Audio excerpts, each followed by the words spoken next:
नमस्कार मित्रांनो, स्वागत आहे तुमचं आमच्या नवीन व्हिडिओमध्ये. चला मित्रांनो, सगळ्यांना शुभ प्रभात. सर्वांचा दिवस एकदम चांगला जावं ही ईश्वराकडे प्रार्थना आहे. आज सोमवारचा दिवस आहे. आता म्हणजे रविवारची काल सुट्टी होती.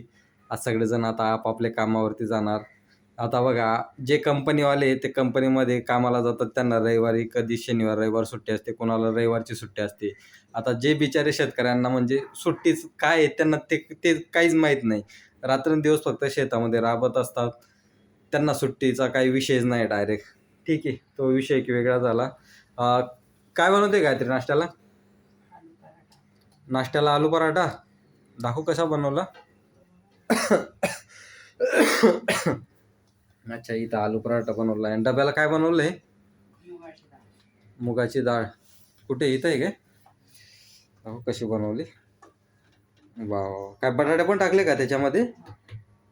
मुगाची डाळ आणि बटाटे ना. तेव्हा त्या मंदिरामध्ये त्या अलाराम वाजला, काहीतरी 7 वाजलेत. ते आमच्याकडे ते हरबादेवी मातेचं मंदिर आहे मित्रांनो. तिथं म्हणजे बरोबर 7 वाजलेत ना, ते मंदिरामध्ये असा. हा हा का? अच्छा. तर मित्रांनो, मला आता म्हणजे बऱ्याच दिवसापासून मित्र वगैरे म्हणतायत की शेअर मार्केटमध्ये हा शेअर वरती जातोय, तो शेअर वरती जातोय, तर थोडे पैसे वगैरे टाक म्हणे त्या शेअर मार्केटमध्ये. मी त्यांना सांगून दिलंय, हे बघा म्हटलं, मला त्या गोष्टीबद्दल काहीच माहीत नाही आहे, तर त्याच्यामध्ये मी पैसे कशाला गुंतवू म्हटलं. आणि चाल बाबा, मी काय लखपती आहे का करोडपती आहे की त्याच्यामध्ये मी पैसे टाकू. ते आज माझे ते काही मित्र आहेत, शेअर मार्केट वगैरे खेळतात वगैरे. ते म्हणजे बऱ्याच वर्षापासून ते शेअर मार्केटमध्ये आहेत. ते कधी 20,000 गुंतवतात, कधी 40,000, 50,000 असे पैसे गुंतवतात आणि त्यांना लॉस पण होतो आणि कधी कधी प्रॉफिट पण होतो त्यांना. पण मला फक्त एवढंच म्हणायचं आहे, हे बघा, आपल्याला ज्या गोष्टी माहीत नाही त्या गोष्टीमध्ये पैसे कशाला गुंतवायचेत आपण, बरोबर की नाही? आज मी बऱ्याच ठिकाणी बघतोय, आज पुणे मुंबईसारख्या सिटीमध्ये इंजिनियर मुलांनी आज त्या शेअर मार्केटच्या नांदी लागून स्वतःच्या डोक्यावरती कर्ज घेऊन आज काही लोक सुसाईड करून घेतलेत. काही जणांची लग्न जवळ होती, ते पण तुम्ही ते पुण्याची न्यूज तर बघितलीच होती. त्या मुलाचे लग्न जवळ होतं, त्याचं शेअर मार्केटमध्ये पैसे गुंतून गुंतून त्यांनी सुसाईड करून घेतली. नवीनच तो पुण्यामध्ये गेला होता. म्हणजे शेअर मार्केट असं नाही म्हणणार की शेअर मार्केट एक जुगार आहे बाबा, तसं नाही म्हणणार मी. शेअर मार्केटमध्ये आहेत, पैसे भरपूर आहेत, पण त्याच्याबद्दल नॉलेज पण पाहिजे ना. आता यूट्यूबला बरेच चॅनल आहेत म्हणजे शेअर मार्केटबद्दल. ते चॅनल पण आहेत, शिकवतात वगैरे, ते क्लास वगैरे घेतात. लागल्यास ते क्लासेस तुम्ही जॉईन करा, व्यवस्थित त्याचं म्हणजे ज्ञान वगैरे घ्या, तेव्हा त्या शेअर मार्केटमध्ये उतरा. नाहीतर कोणीतरी सांगतंय मग हा शेअरवरती जाणार आहे, मग याच्यामध्ये आपल्याला चांगलं प्रॉफिट भेटणार आहे, लॉंग टर्मसाठी पैसे गुंतवा, असे सांगणारे बरेच असतात. आणि आपल्याला मोटिवेशन देणारे तर म्हणजे विचारूच नका. एवढे लोक पडलेले आहेत ना यूट्यूबवरती, करोडो लोक. आणि जे सक्सेस झालेले आहेत ना, म्हणजे 100 पैकी 10-15 जण सक्सेस झालेले असतात. ते इथं म्हणजे आपल्याला सांगायला येतात की हां, तुम्ही पण शेअर मार्केटमध्ये पैसे गुंतवा, असं करा तसं करा. अरे पैसे गुंतवा म्हणजे पैसे कुठं गुंतवायचे? कुठेतरी सोनं घेऊन घ्या, कुठेतरी जमीन घ्या. म्हणजे थोडं-थोडं 1 ग्रॅम सोनं घ्या, 2 ग्रॅम सोनं घ्या. त्याचा भाव नक्की वाढतच राहणार आहे ना, बरोबर की नाही? सॉरी मित्रांनो, खोकला आलाय. 2-3 दिवसापासून खोकला, ताप वगैरे आला होता मला. तर डॉक्टरकडे वगैरे जाऊन आलो होतो. सर्दी वगैरे तर म्हणजे क्लिअर झाली, म्हणजे आता खोकला चालू झालाय. बघू आता खोकला कधी क्लिअर होते. तर तेच माझं म्हणणं आहे. काही वर्षापूर्वी बघा ना, 70 ने 80,000 रुपये सोनं होतं. आता बघा 1,20,000 ने 1,30,000 रुपये सोन्याचा भाव झाला आहे आता. असं नाही म्हणत की शेअर मार्केट नका खेळू. खेळा तुम्ही, शेअर मार्केटमध्ये पैसे नक्कीच गुंतवा, पण त्याच्याबद्दल पूर्ण सखोल माहिती घ्या, तेव्हा शेअर मार्केटमध्ये उतरा. नाहीतर अजिबात नको. नाहीतर याच्याकडनं 10,000 घे, त्याच्याकडनं 5,000 घे, याच्याकडनं 20,000 घे, शेअर मार्केटमध्ये पैसे टाकून मग जेव्हा आपल्याला प्रॉफिट येईल मग तेव्हा यांचे पैसे रिटर्न करून देऊ. या अंधश्रद्धेमध्ये अजिबात राहू नका की शेअर मार्केट सगळ्यांसाठीच, म्हणजे असं नाही की सगळ्यांनाच प्रॉफिटेबल आहे बाबा, असं पण नाही शेअर मार्केट. म्हणून विचार करून त्याच्यामध्ये पैसे गुंतवा. आज बघा, आज तुम्ही फक्त सोनं घेऊन ठेवा, थोडंफार सोनं घ्या. 1 ग्रॅम घ्या, 2 ग्रॅमचे ते कॉईन भेटतात ना, ते घेऊन ठेवा. ते कधी ना कधी तुम्हाला म्हणजे ते लॉसमध्ये नाही. जे सोनं हे लॉसमध्ये अजिबात राहणार नाही. त्याची किंमत वाढतच जाणार आहे. तुम्ही 1 वर्षाने विका, नाही तर 2 वर्षांनी विका. आता मी तर नाही म्हणून दिलं. म्हटलं मला शेअर मार्केटबद्दल काहीच माहीत नाही आहे म्हटलं, तर मला अजिबात पैसे गुंतवायचे नाही आहेत म्हटलं. ते जाऊ दे आता प्रत्येकाचा बघा वैयक्तिक प्रश्न आहे.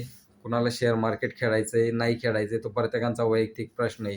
कारण की बरेच जण करोडपती पण झालेत आणि बरेच जण रस्त्यावरती पण आलेत ते शेअर मार्केटच्या नादी लागून. कारण की 1-2 जणच आपल्याला ते राकेश झुनझुनवाला वगैरे ते बघणार तुम्ही. त्याच करोडपती झालेत, अब्जोपती समजा तुम्ही, त्यांच्याकडे भरपूर पैसे आहे. फक्त त्या एकाच माणसाच्या नादी लागून आपण सगळ्यांनी कशाला आपलं आयुष्य उद्ध्वस्त करून घ्यायचं, की सगळेजण थोडी सक्सेस होणार आहे. आता सचिन तेंडुलकर सारखे सगळे थोडी सचिन तेंडुलकर होणार आहे. एकच झाला ना तो आयुष्यामध्ये, आता भारतामध्ये एकच सचिन तेंडुलकर राहणार आहे. बरोबर की नाही? आता विराट कोहली तो पण त्याच्या जागेवरती बरोबर आहे. तसंच प्रत्येक म्हणजे आपल्या नशिबात ना देवाने बरोबर काही गोष्टी लिहून ठेवलेल्या आहेत. कुणाला किती पाहिजे, कुणाला किती लिमिट द्यायचं आहे, काय नाही सगळ्यांना बरोबर ठरवून ठेवलेलं आहे. म्हणून बघा असं म्हणजे मी नाही म्हणत आहे, की तुम्ही शेअर मार्केट खेळूच नका बाबा. पण त्याचा खरोखर तुम्ही व्यवस्थित अभ्यास करा त्या गोष्टींचा. तेव्हा शेअर मार्केटमध्ये पैसे गुंतवा. पैसे आहेत, भरपूर आहेत त्याच्यामध्ये.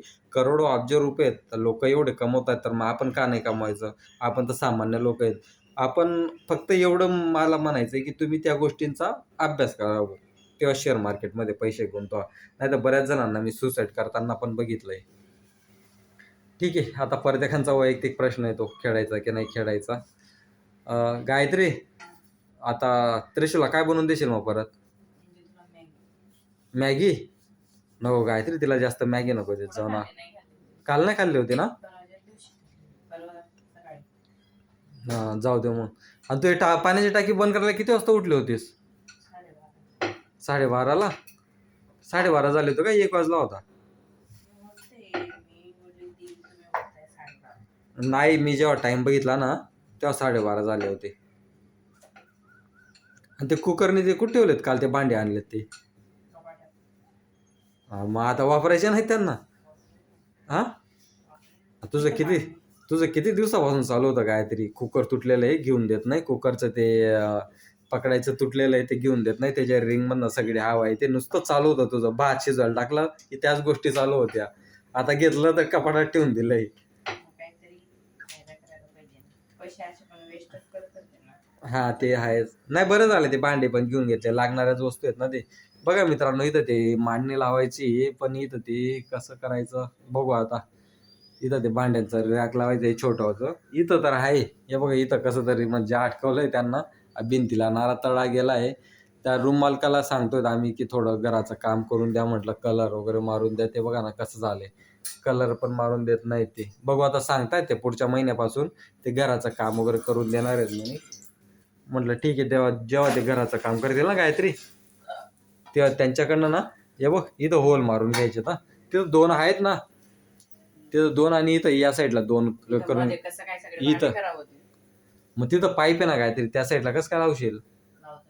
हा, लावता येईल. मग ते पाईप थोडा ऍडजस्ट करायला लागेल. मग तो पाईप ना त्या साईडला लावायला पाहिजे होता काहीतरी. तू होते ना घरी. मग त्यांनी मध्येच लावून दिलं ना, तिथं बरोबर ते बसलं असतं. जाऊ ठीक आहे, बघू ते काय ऍडजस्ट होतं काय नाही तेव्हा बघू. बरं, हे घराचं ते काम करतील ना, ते प्लास्टर वगैरे करायला येतील ना,